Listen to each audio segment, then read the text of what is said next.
salah, dianggap sesat. Sampai hari ini saya tidak menemukan satu ayat pun yang mengizinkan manusia boleh menyesatkan manusia lain. Saya tidak menemukan ayatnya di Quran. Yang ada di Quran, inna rabbaka huwa a'lamu biman dhalla an sabilihi wa huwa a'lamu bil muhtadin.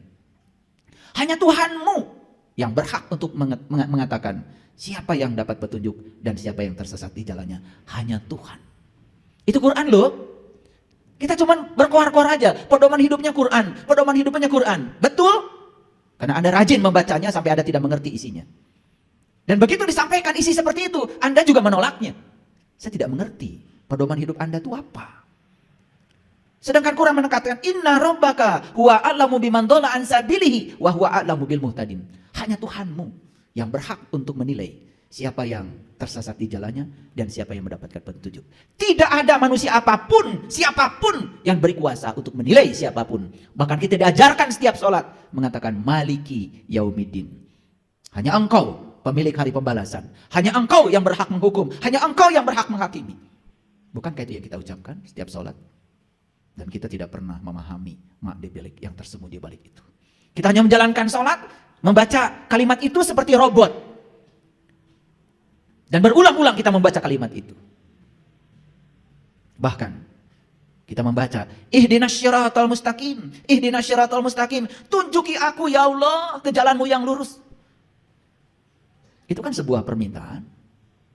Ketika kita minta ditujukan ke jalan yang lurus, berarti kita sadar bahwa kita sedang berada di jalan yang tidak lurus. Sadar nggak? Kalau kita jalan-jalan cari alamat, kan kita minta ditunjukkan sama orang alamat bapak ini di mana, tepat saat kita sedang berada di posisi yang tidak menemukan alamat. Betul nggak? Sebut saja kita sedang tersesat. Karena kita sadar sedang tersesat, minta ditunjukkan, tolong dong alamat bapak ini di mana, RT berapa, RW berapa, kan begitu. Dan kalau kita tidak jalan-jalan, tidak pergi kemana-mana, kan tidak mungkin kita minta ditunjukkan rumah siapa di mana. Betul apa tidak?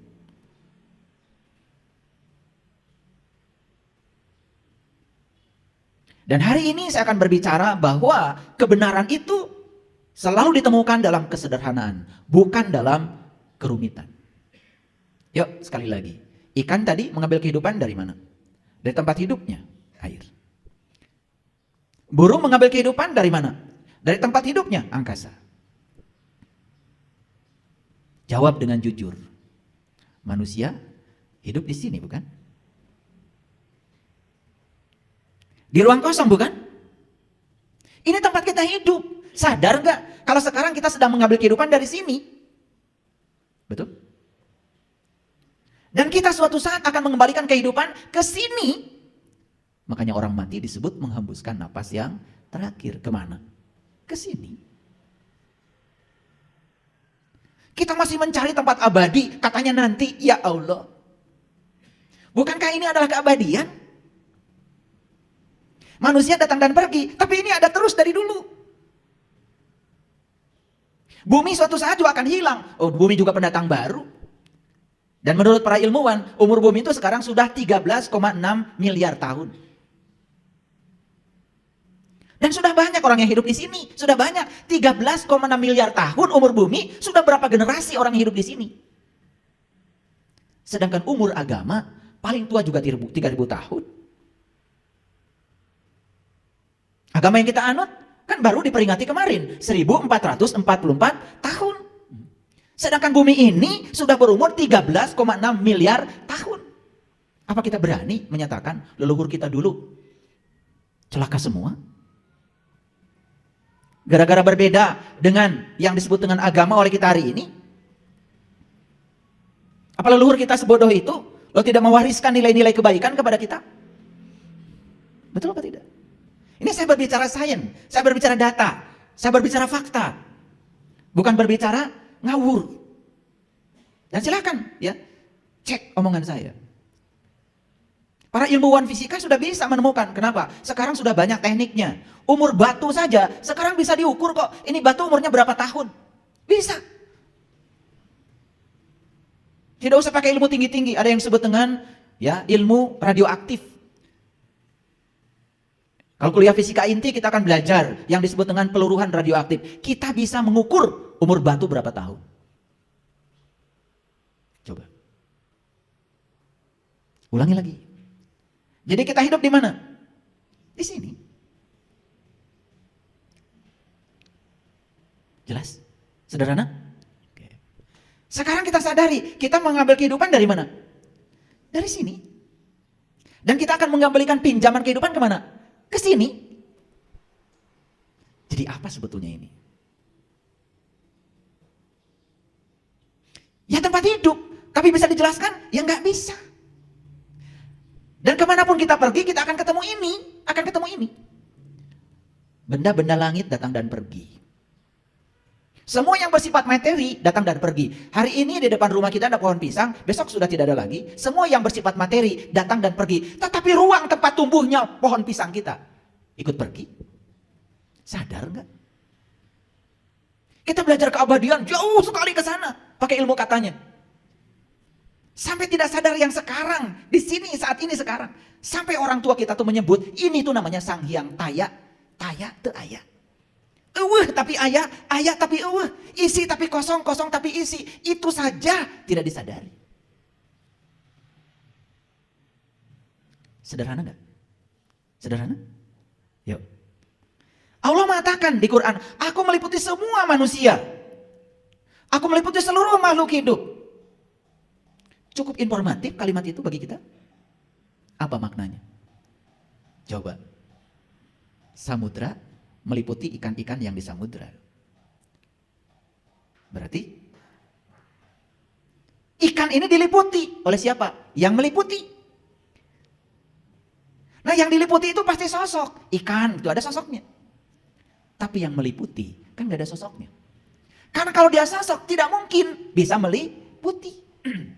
Makanya air ngikuti saja bentuk tempat di mana dia tinggal. Betul?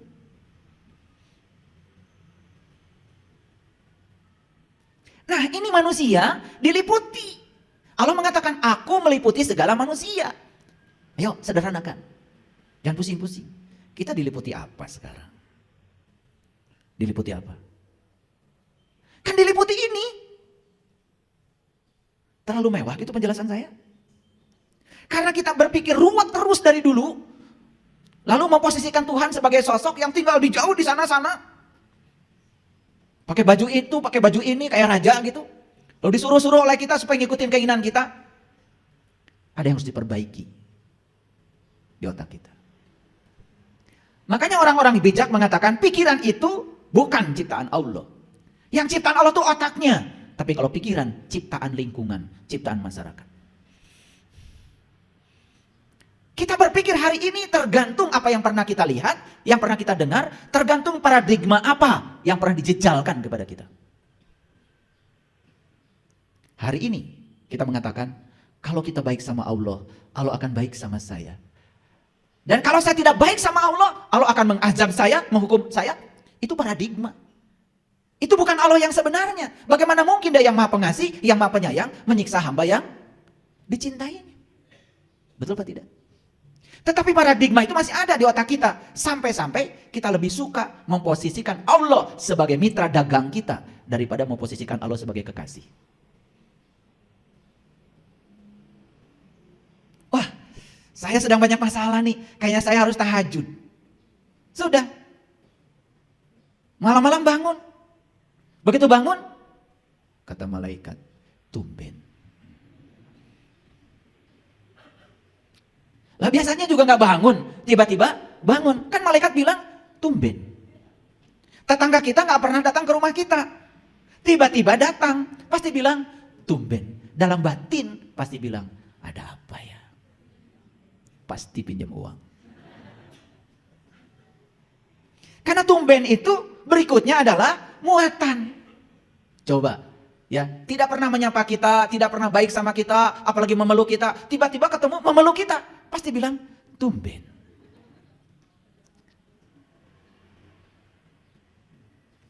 Kata malaikat, pasti tahajudnya 2 rakaat saja.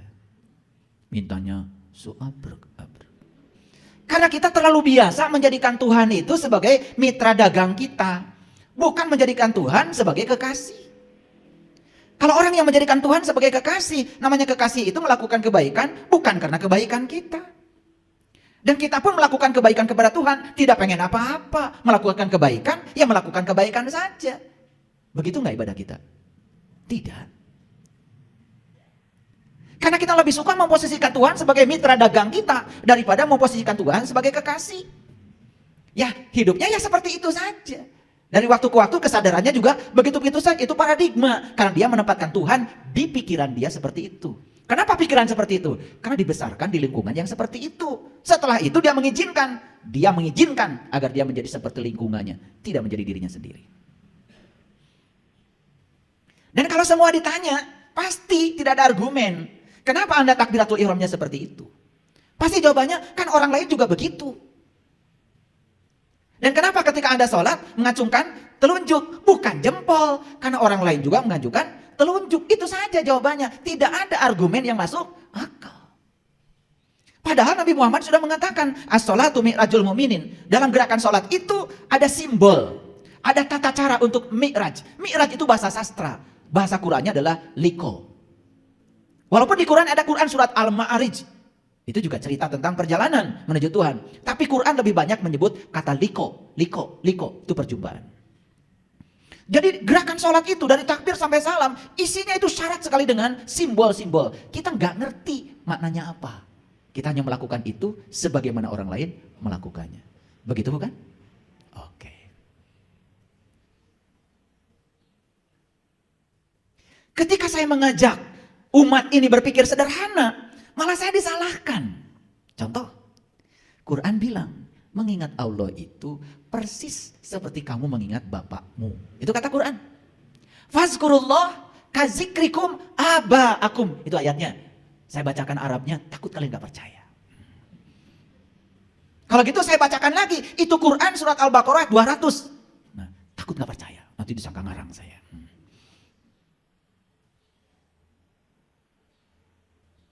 Jadi mengingat Allah itu persis seperti kamu mengingat bapakmu. Itu Quran. Bahkan diawali dengan faiza qadaitum manasikakum fazkurullah kazikrikum aba'akum au asyadda dzikra. Begitu lengkapnya. Dibacakan lengkapnya, takut nggak percaya.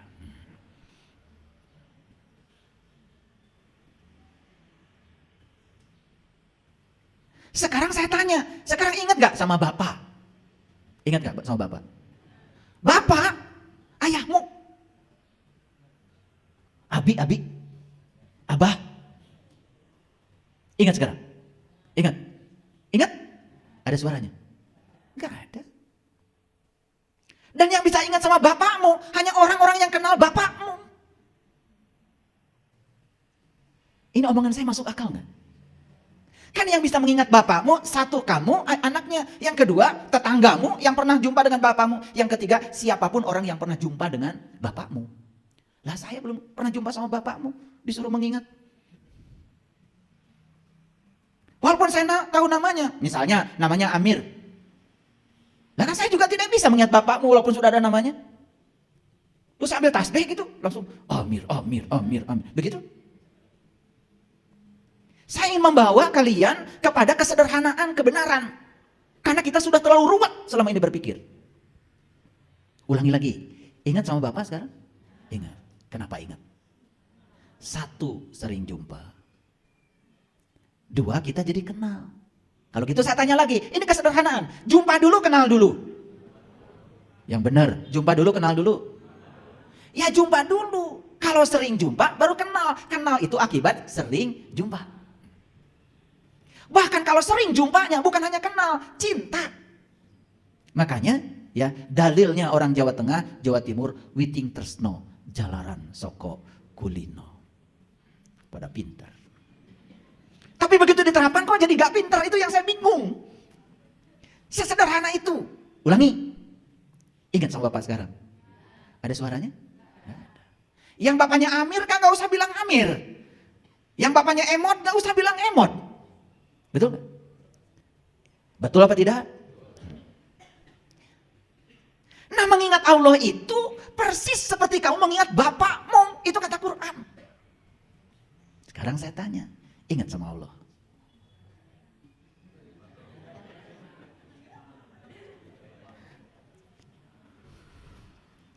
Ingatnya cuman alif, lam, ha. Apakah itu Allah? Kan bukan, itu mah tulisan Allah. Kayak yang bapaknya Amir, kan bukan A-M-I-R. Itu mah tulisan Amir. Bisa membedakan tulisan Amir dengan Amir benerannya? Bisa? Kalau kalian menyamakan tulisan Amir dengan bapakmu, menghina.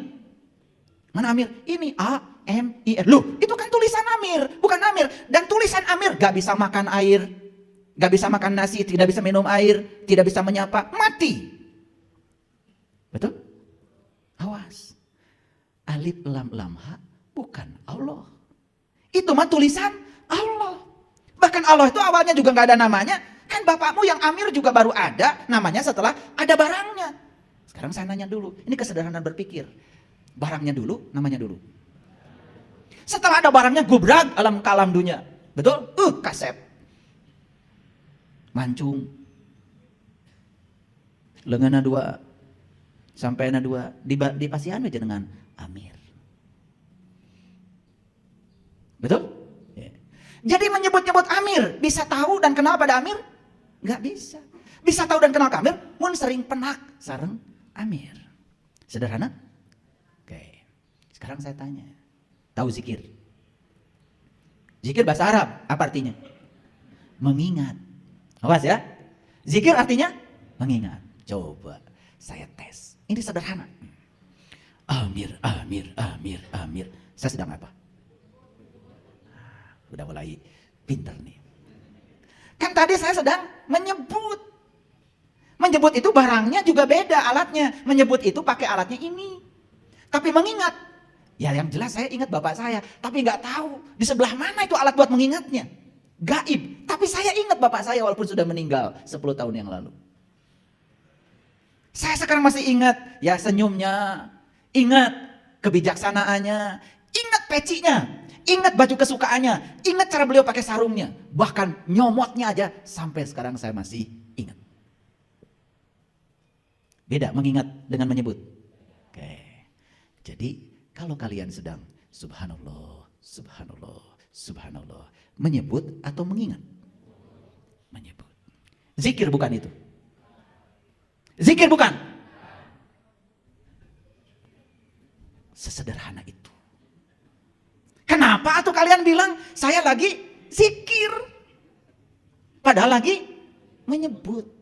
Apa menyebut salah? Tidak. Menyebut Amir tidak salah. Kalian bilang subhanallah, alhamdulillah, Allah. Bagus. Tetapi lebih bagus lagi kalau itu sebutan dialamatkan kemana. Kan setiap nama itu ada barangnya katanya tadi. Begitu nyebut Amir kan barangnya ada. Alamatnya jelas. Oh, Amir yang saya maksud adalah bapak saya. Yang paling ganteng deh sedunia. Sederhana gak yang saya bicarakan? Atau masih pusing? Nah kalau kalian masih pusing, karena memang kalian itu sudah pusing dari dulu. Bahkan pusingnya sudah mencapai 7 keliling. Betul Pak tidak? Saya itu begitu orang tua, saya bilang begitu. Pusing 7 keliling, wah saya kejar itu. Kenapa pusing itu 7, bukan 8? Kok orang tua kita kalau ngomong itu, pusingnya 7 keliling? Loh, jalan Shirathul Mustaqim juga rambut dibelah 7. Tawaf 7 putaran. Sa'i 7 kali mundar-mandir Safa dan Marwah. Melempar jumroh pun 7 batu. Surat Al-Fatihah 7 ayat juga. Wah, jangan-jangan orang tua kita tuh kalau ngomong pasti ada pesannya. Kenapa pusing 7 keliling? Ternyata saya dapat ilmunya. Begitu saya tahu rahasia yang 7, saya nggak pusing lagi.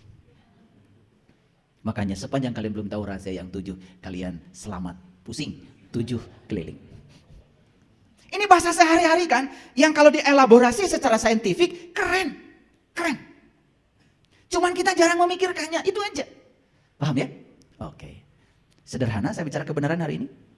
Bisa bedakan menyebut dengan mengingat? Ya. Di Quran itu perintahnya itu mengingat. Fazkurullah dzikran katsir. Ingatlah Allah dengan ingatan yang sebanyak-banyaknya. Maaf, saya tidak menemukan sebutlah dia dengan sebutan yang sebanyak-banyaknya. Menyebut Amir, bisa nggak semua orang? Bisa. Tapi mengingat Amir, bisa semua orang? Siapa yang bisa mengingat Amir? Yang tahu Amir. Menyebut Allah, bisa semua orang? Tapi yang bisa ingat kepada Allah, bisa semua orang? Siapa yang bisa ingat kepada Allah? Hanya yang tahu dan kenal kepada Dia. Makanya orang yang tahu dan kenal kepada Dia diberi gelar oleh Allah. Gelarnya ulul albab. Ulu itu artinya pemilik. Albab itu bagian dalam dari kolbu. Dari kata lub. Jadi kolbu itu ada bagian dalamnya tuh. Ada yang namanya fuad. Ada yang namanya lub. Jadi ulul albab itu pemilik kolbu. Itu yang disebut dengan ahlul bait. Karena apa? Allah mengatakan, langit dan bumi tidak akan cukup menampung zatku. Tapi kolbunya orang yang beriman, itulah sebenar-benarnya rumahku. Jadi ahlul bait itu sering disebut ulul albab. Didefinisikan oleh Allah, alladzina yazkurunallaha qiyaman wa qu'udan wa ala junubihim. Orang yang bisa mengingat Allah dalam keadaan berdiri, duduk dan berbaring. Bahkan sejak saya memulai ceramah dari tadi, saya tidak bisa melupakannya.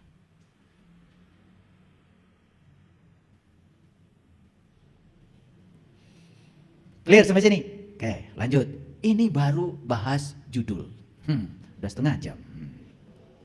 Oleh karena itu, mari kita bersyukur hari ini kita diberi kesempatan untuk belajar di ruang kesadaran kembali. Oleh karenanya mari kita puji Allah bersama-sama membaca hamdalah. Alhamdulillahirabbil alamin.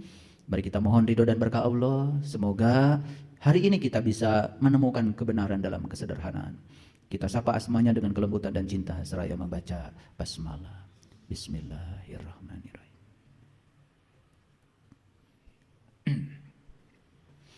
Mari kita lihat contoh-contoh kebenaran dalam kesederhanaan. Ini contoh sederhana. Jadi saya bacakan Quran surat Al-Isra, boleh dicatat. Al-Isra itu surat yang ke-17, ayat yang ke-60. Jadi Allah menyatakan, Inna Rabbaka ahato binnas. Inna Rabbaka ahato binnas. Tangkap kata-kata ini dengan kesadaran. Ulangi ya. Inna Rabbaka ahato binnas. Sesungguhnya Tuhanmu meliputi segala manusia. Siapa yang bilang begini? Tuhan. Siapa kamu di situ? Ya manusia. Maaf, ini supaya gampang. Ini Tuhan nih, lagi bicara sama saya.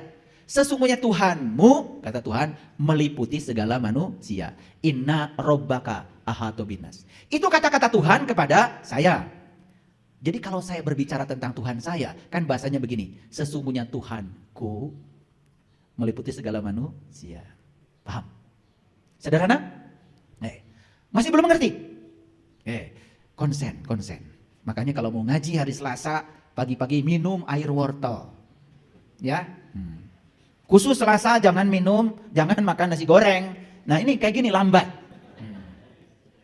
Minum air putih yang banyak. Gitu kalau mau ngaji dengan saya. Biar bisa fokus. Ulangi. Jadi Tuhan bilang kepada kita, sesungguhnya Tuhanmu meliputi segala manusia. Nah kalau kita yang bilang pada diri kita sendiri, oh Tuhanku ternyata meliputi segala manusia. Jadi Tuhanku itu bukan hanya meliputi aku kalau begitu, meliputi segala manusia. Jadi bagaimana mungkin aku bisa menghina orang lain? Karena pada diri setiap manusia ada Tuhanku. Sederhana? Sesederhana itu saja kalau disadari, aduh tidak mungkin kita menjelekkan orang, tidak mungkin kita menghina orang, tidak mungkin kita tidak membantu orang, tidak mungkin kita tidak welas asih pada orang, tidak mungkin kita menghina orang, tidak mungkin menjatuhkan nama baik orang, tidak mungkin. Semua konflik, saling menjatuhkan, marah, dan lain sebagainya, kebencian, itu sebetulnya dilakukan oleh orang-orang yang tidak sadar kalau Tuhannya meliputi segala manusia. Lanjut, kalau Tuhan meliputi segala manusia, berarti Tuhan meliputi aku?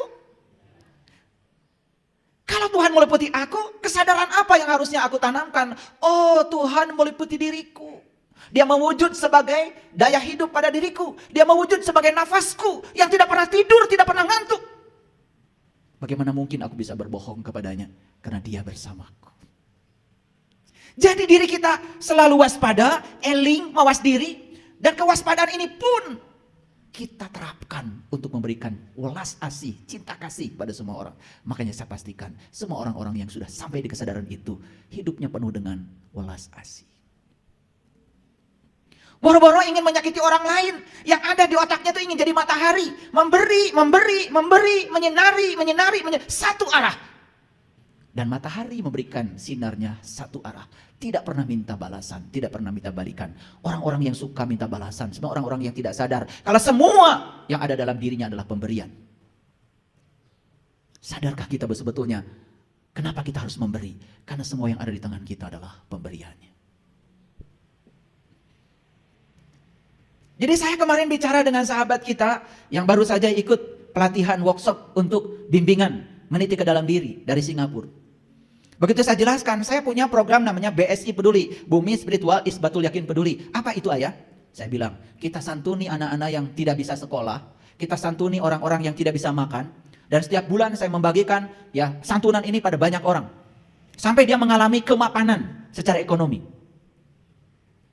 Dia menangis. Dia bilang sama saya, beruntung ya hidup di Indonesia.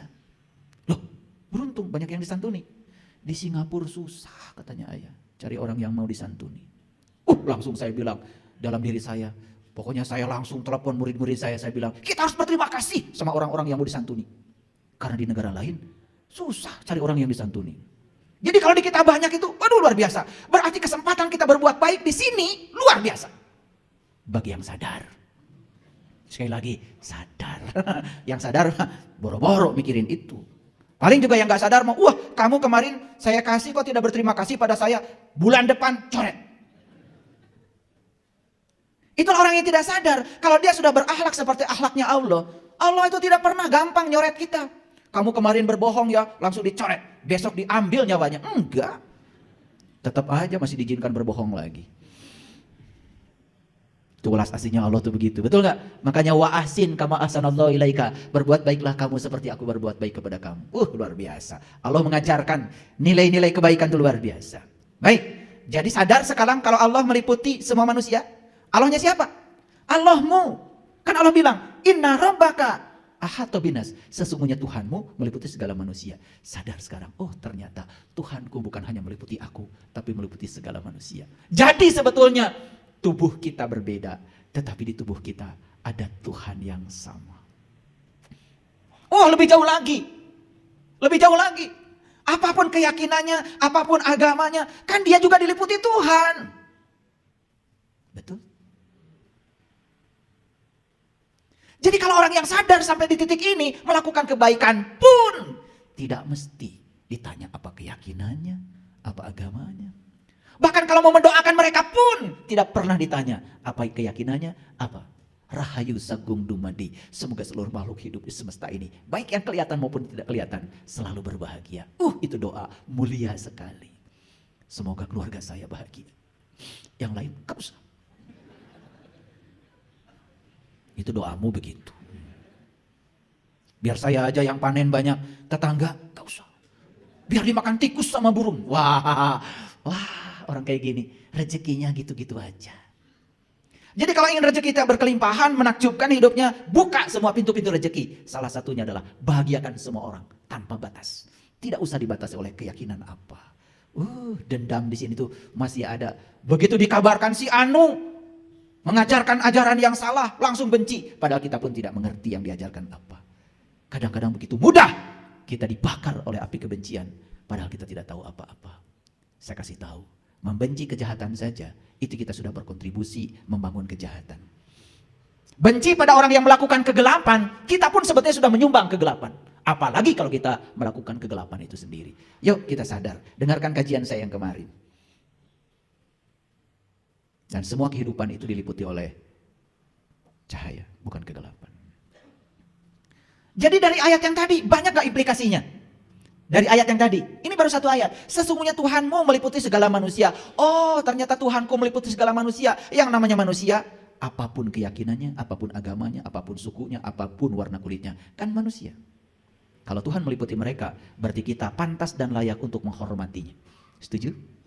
Sadar sekarang, oh ternyata Tuhan yang sama ternyata meliputi tubuh-tubuh yang berbeda. Keren gak kalau gitu? Oke, lanjut dulu ya. Jelas, yang meliputi bukanlah suatu sosok, setuju? Yang diliputi jelas itu sosok, setuju? Oke, berarti Tuhanku bukanlah suatu sosok. Dia yang meliputi segala manusia. Keren sekali. Sadar saja dengan itu, oh ternyata yang abadi itu adalah ini. Semua benda-benda yang ada di sini datang dan pergi. Tapi ini selalu ada. Bahkan sebelum bumi ini ada, ini sudah ada. Sebelum matahari ada, ini sudah ada. Sebelum Big Bang meledak, ini sudah ada. Masihkah mencari keabadian di luar ini? Sedekat itu kebenaran kepada kita. Sesederhana itu. Cuman selama ini kita ditenggelamkan oleh keruwetan pikiran kita sendiri. Makanya Allah berfirman dalam Al-Quran, Inna ma'al usri yusro. Sesungguhnya di setiap apa yang kamu sebut sulit, itu sebetulnya ada kemudahan. Inna, sesungguhnya, ma'a bersama, usri, kesulitan, yusro, ada kemudahan. Jadi gak usah khawatir. Kalau ada masalah, pasti ada solusinya. Setiap ada peristiwa, pasti ada pasangannya. Gak usah khawatir. Gak usah khawatir.